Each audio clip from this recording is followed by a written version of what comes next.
சங்கீதம் 119 அதிகாரம் 41 வசனத்தில் இருந்து 48 வசனம் வரை. கர்த்தாவே, உம்முடைய வாக்கின்படி உமது தயவும் உமது இரட்சிப்பும் எனக்கு வருவதாக. அப்போது என்னை நிந்திக்கிறவனுக்கு உத்தரவு சொல்லுவேன். உம்முடைய வசனத்தை நம்பியிருக்கிறேன். சத்திய வசனம் முற்றிலும் என் வாயில் நின்று நீங்க விடாதேயும். உம்முடைய நியாய தீர்ப்புகளுக்கு காத்திருக்கிறேன். நான் எப்பொழுதும் என்றென்றைக்கும் உமது வேதத்தை காத்து கொள்ளுவேன்.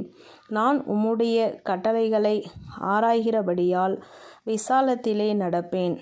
நான் உம்முடைய சாட்சிகளை குறித்து ராஜாக்களுக்கு முன்பாகவும் வெட்கப்படாமல் பேசுவேன். நான் பிரியப்படுகிற உமது கற்பனைகளின் பேரில் மனமகிழ்ச்சியாயிருக்கிறேன்.